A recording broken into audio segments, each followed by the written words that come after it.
This is the Alabama Orthopedic Clinic D1 Training High School Football Preview Show.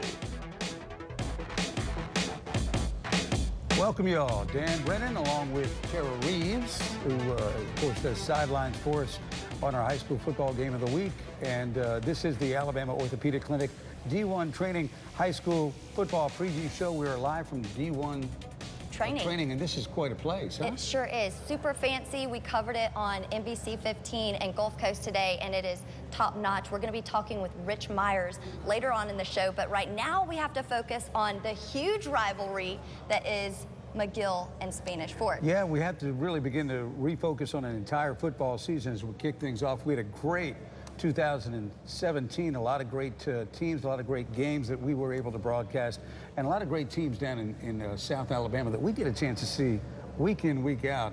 You from the sidelines, but what a pleasure it is, right? It sure is. And if I can be so bold as to say, as an alum from Spanish Fort, I believe that the Toros team this year is going to be one of the most exciting to watch. You look back at the Johnson brothers, Tyler and Thomas, how they were able to win state titles. Dan, we have the Burkhalter brothers. Quarterback, we have Jackson, and then we have Christian, who already has an offer from Florida State. So offensively, they're going to be a powerhouse. And then defensively, we have 9 returning starters. So they're going to be a threat from both sides. Sheldon Lehman is the quarterback at McGill-Toolen. He may be the primary, maybe the top quarterback, senior quarterback in the area, so in all of South Alabama. So they shouldn't, of course, McGill got to the state title game a year ago. They won it before that, and Coach Ernest Hill, in just his second season, looks like he's got a clue, huh? He sure does. And there are a lot of similarities with these teams when you talk about success really being the tradition, but then there are also a lot of differences. McGill now in their 99th year, and then the Toros, of course, didn't come into existence until 2005, but a lot of success here along the Gulf Coast when it comes to football players. And now we're welcoming in Rich Myers, of course, with D1. And Rich, this is a nationwide thing, D1. So why was it so important for you guys to bring a facility right here in Mobile? Well, with kind of, you know, with D1 being based out of Nashville, we're a very football-driven program to start with. You know, we were looking in the areas, trying to find a place. Mobile is kind of like the hotbed, really, for Division I sports. Between probably Mississippi Gulf Coast and Pensacola, Florida, you know, that's where a lot of our athletes are pulled from, and we were just looking that this was the place to be, and we partnered with Alabama Orthopedics, and it was about a 2.5-year process, but we finally got it open. It's here now, and, you know, trying to give our athletes the biggest, you know, opportunity we can for our community. And we're so excited to have you guys here, and we've seen a lot of success translate into these high school athletes. What have you seen in terms of feedback from the athletes who come and who train here? Really from the athletes we've had over the past year. We opened up in April, but we were working with a lot of high school kids already in the area. We were seeing a process during the season. You know, kids would get into the season and they would lay off their training, laying off their working out. The kids we had and the athletes that were still coming in, working on mobility, working on shoulder care, keeping their speed up, those were the athletes now we're seeing are, you know, progressing strong through the season, and you know, off season we crank them right back up again. And Rich, of course, we have like players that come here watching the game, and then we also have parents. You're also offering something for women to do here at D1. Yeah, we have a lot of our like D1 moms that are like mothers of a lot of our football players, baseball players, and you know, they're coming in the mornings, and you know, we're working on mobility, doing a lot of strength training, a lot of cardio, and they're loving it. I mean, it's and it's fun, and it's a good transition during the season to see them coming in and kind of getting an idea of what their kids are going through. I love that. I love that. Keep the parents. It's like the old days, it was keep the kids busy. Now it's keep the parents busy. Yes. Yes. Let the kids do what they need to do. Rich, thank you for allowing us to be here, and we'll be here all season long, and we really look forward to it. We're loving it. It's right up our alley. We'll get a look at Ben Blackman, talk with him, talk Spanish Fort football, and we'll do that right after the break.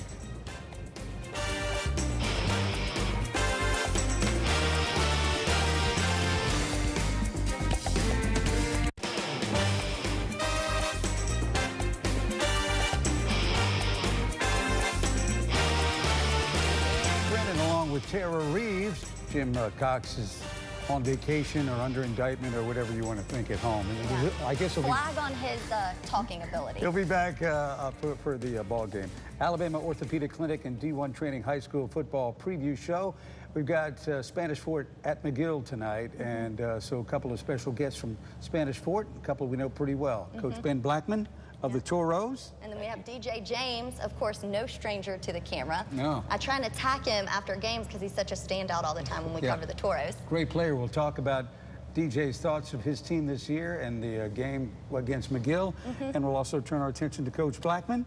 You turn the page on a successful 2017, but I know at Spanish Fort you want to take it a few steps beyond. So talk about this year's team and what you can expect. You know, last year coming off the playoff loss, it was not, you know, something we were proud of, and you know, so we've kind of stressed it all off season, you know, to get better and to fix those mistakes that got us beat, and just, you know, we want to try to be the best at everything we do, and we want to compete daily, and that's kind of what our whole team is built on, is being tough and compete, you know, and then limit mistakes. So, you know, those are the things that we've been stressing in the off season and to this point, and we're really excited about where we are. We're excited to kick off the 2018 season. I'm ahead of myself, right? 2018 season, and we got a great group of seniors. Here's one of them. Really proud of DJ, and yeah, I remember when DJ was a little bitty kid coming in the 9th grade, and he had that big old same grin and that smile on his face, but really, really excited for him in his senior year. He's come a long way and been very valuable to our program. Well, it's always great for us to take the helmet off. You get a chance to meet the young man. You watch him play, and you might have one impression of him like, whoa, that guy, he's a baller out there. But he's just a smiling, nice young kid, isn't he? Yeah. You get right down to it? That's right. You know him well. I do know him well. So DJ, as a defensive guy, obviously in the spotlight, but now it's your senior year. As you enter the 2018 season, what are your sort of expectations for yourself? My expectations for myself, I'd say just doing the best for my team, putting God first in everything that I do, and just hope for the best outcome. And Coach Blackman has gone on record as saying you're one of the best corners in the state. So does it help you on Friday nights when you take the field knowing that you have the support of your coaching staff? Yes, ma'am. That means a lot. It gives me confidence. It just makes me feel good. Go out there and play with confidence as well. And Coach Blackman speak to that and his ability, obviously, an SEC commit. So sky's the limit for DJ. Absolutely. I mean, when you look around the state, and you know, we've got really good players in this state, but I mean, to me, being around the kid and knowing who he is personally and as a young man and what he's grown into and how his work ethic and how he goes to be the best in the classroom, off the field, on the field, how he competes. To me, he's the top DB in the state. And for, you know, because the way he carries himself and the way he goes about his business, I wouldn't rank anybody in front of him. You don't know too much about McGill except the tendencies and who they've been, and you get a chance to open with them again this year. What do you expect? What do you anticipate from a McGill-Toolen team? I mean, you're going to get a physical, well-coached team. I mean, they're going to be in the right spots. You know, they're going to be where they're supposed to be. Coach Hill does a great job. He always has. Defensively, they're going to be very, very sound. You know, offensively, they got a new coordinator offensively, so kind of, you know, blind in that area. But, you know, they got a great quarterback, been a starter there. He's a winner. I mean, he doesn't make mistakes. And so, you know, you're going to get a really, really good test game one. And that's why we signed it up. I think Coach Hill would second that. I mean, we hope to give them a good test too, you know, Friday. And to, you know, after coming out of game one, you'll be able to evaluate your team and say, here's what we got, here's where we got to go, and hopefully fix it before week 2. And of course, this isn't necessarily the first time that you're seeing McGill this year. Saw him in Hoover at 7-on-7, played him in the championship game. Of course, it's not with all the guys out on the field. What did you take away from that, both from your team and then also what you saw from McGill? Well, they're going to get their best. I mean, they love to play us. We love to play them.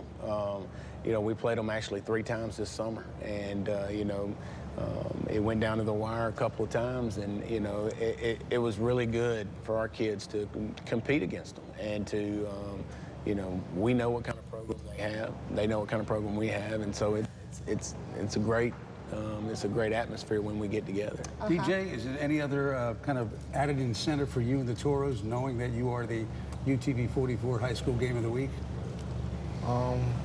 I feel we go put on a show. Big show. Yeah. They always do. They always do. They always do. And I'm pulling for a great game. Yeah. I have to be unbiased when I'm on Wow. the sidelines. I thought she was going to blow her cover there. The all-time leading scorer in Spanish Fort women's basketball, by the way. So I guess I blew her cover. But anyway, it's worth talking about. Coach, we'll talk to you at the end of the show. Yeah. Great to meet you again. DJ. Spend time with you, DJ. And we'll be back and look at the McGill side of things right after this break on the Alabama Orthopedic Clinic and D1 Training High School Football Preview Show.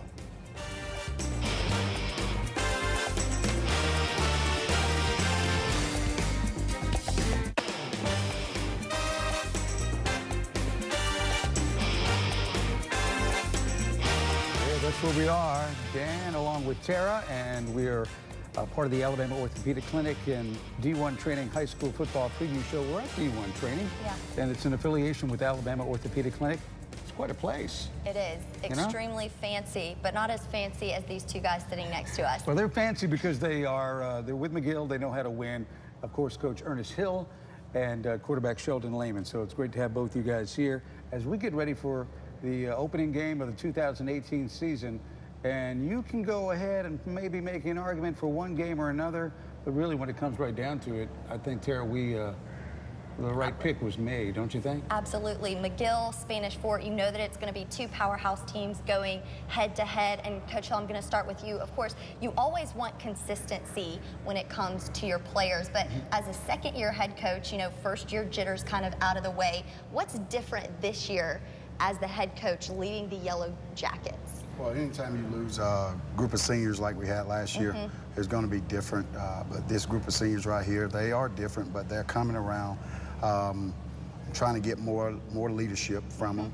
And but they, you know, the good thing about these guys, they know how to win, and that's all they, you know, they've been around winning the whole time since they've been at McGill. So their work habits is great, and you know, they just ready to play some football. You know, Tara talked about the first-year jitters. We must say that Coach Hill jittered his way all the way to the state championship game. He wasn't that nervous, as it turns out. But you do talk about leadership, and that's something we talk to coaches about all the time because, you know, you depend on these players. You definitely depend on the seniors to really set the tone for your team. Yes, sir. As far as being assertive and trying to get better every day, it sounds like coach speak. But talking to somebody who's had so much great success at Greenville, as an assistant at Spanish Fort, and as a head man at McGill, you know that's more than coach speak, and it actually means something when you talk about those things. Well, you know, the work habits in the weight room, okay, the work habits on the football field, and just, you know, a lot of, we have some seniors that they're not vocal, and they just lead by example. And we just have to get that a little bit more out of this group right here. And sometimes they think they can just show up and people just gonna lay down for McGill. But you know, I tell them all the time, when people play us, it's like a state championship game for them. They want to knock us off, and so you know, they got to be prepared all the time. And we, as coaches, we're going to prepare them. But at the end of the day, they have to get out there and play. Yeah, you talk about preparation. You guys have made it to the state championship game the last 3 years. Of course, you had some great players. You talked about graduating seniors earlier. Let's talk about that stellar running back who was also a Hill.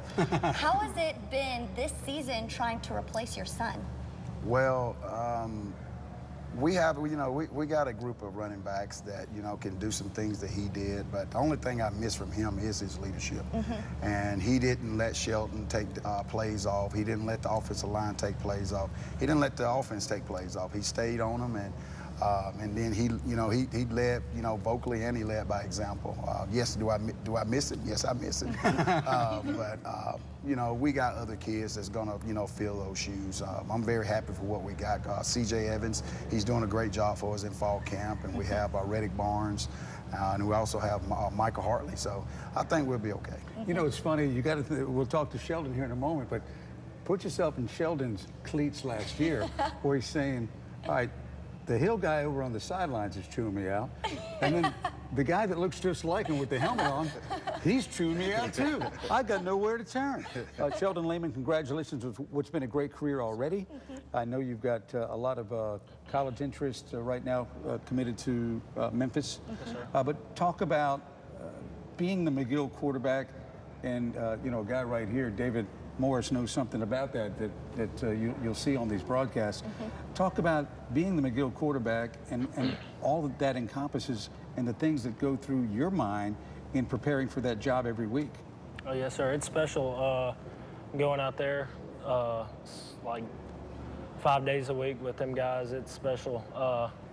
Preparing every day, being in the film room, weight room, working out every day, and they prepare us, and going through all that hard work throughout the week, on Friday, it catches up to us, and we love it on Fridays. This is a guy that plays he's kind of relaxed out there. Yes. Coach, I don't see a lot of panic in your quarterback, and last year was his first year to start.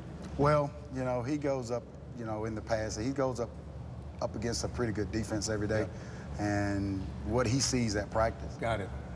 It's not something that a lot of times he's not going to see the same thing. It's not going to be any more than what he's going to see in the game. So he's very prepared, you know, going into a football game. What do you think about this matchup, Miss Tara Reeves? Oh, well, I'm really excited to see what Sheldon does. Of course, leading a team like McGill, as I said before, been to the state championship the last 3 years. Of course, you took them there last year. Now, with the Spanish 14, they're returning 9 of their starting defensive players. So how do you, as the quarterback, offensively produce and score against the Toros? Yes, ma'am.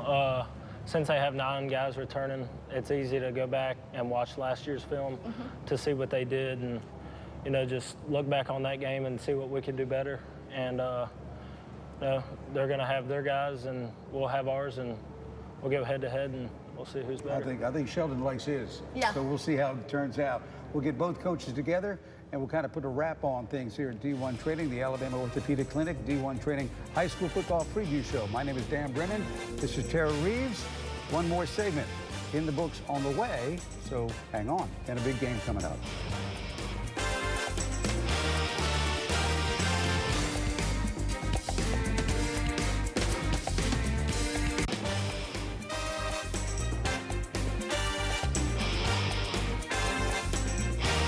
Hey, y'all, Dan Brennan along with Tara Reeves, the Alabama Orthopedic Clinic D1 Training High School Football Preview Show. You met the coaches, you've met some of the key players. You know Tara, of course. Yes. From Gulf Coast Today and the sidelines of our high school football games. This is pretty exciting. I mean, Spanish Fort at McGill.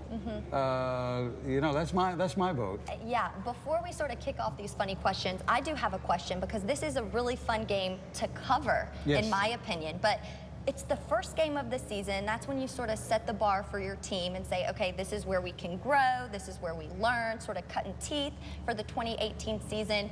Why do you schedule McGill game 1 of the 2018 football season? Well, I think that number one, it's a great environment for our kids to play in, and we dream and hope that we get to play in the championship game in December.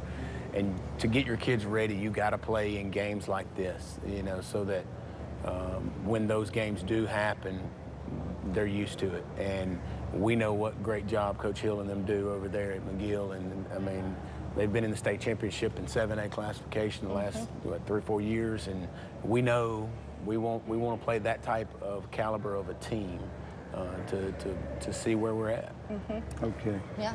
All right, in honor of Jim Cox, who's sidelined, sitting in a Gulf Coast jail somewhere in a little, maybe, who knows where. He's probably fishing wherever he is. He could be. Fishing in the jail, if that's possible. If you can fish inside while you're being incarcerated, he's throwing it. He'd pull it off. Window. So here we go. Quick questions for you guys. Tara and I will ping pong with these. Okay. Bacon or sausage? Bacon.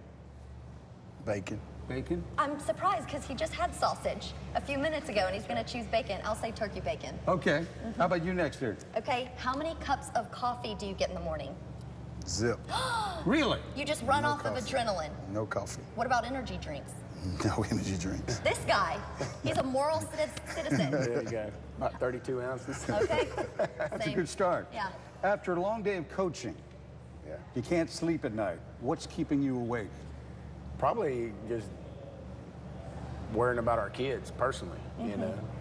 Just we can always fix what's on the field, but sometimes they're getting stuff off the field and you just can't. Yeah. Coach? Actually, I just rethink and redo practice all day. I mean, all night. And what did we do wrong? What did we do right? How are we going to make it better? You can't shut off the film. Nope. Yeah. Perfectionist. I love it. That's what makes a winner. Okay. Do you cut your own grass? No. We stole this from the SEC network, by the way. So Yeah. No. No. I don't cut mine either. Dan? okay. Push mower? Next question, if you don't mind.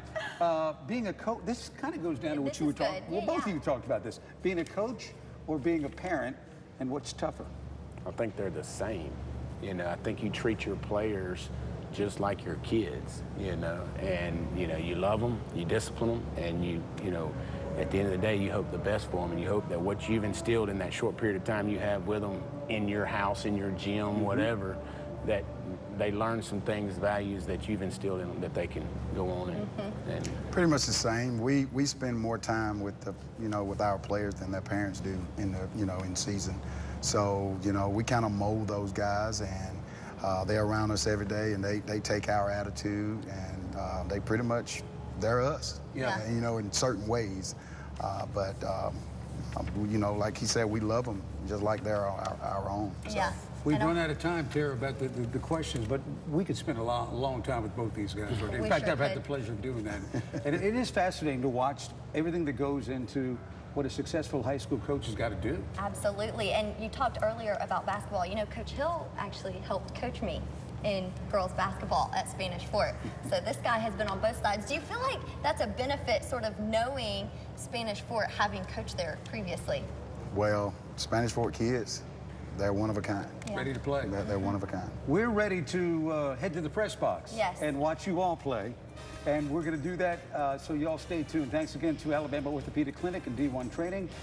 Kickoff is on the way.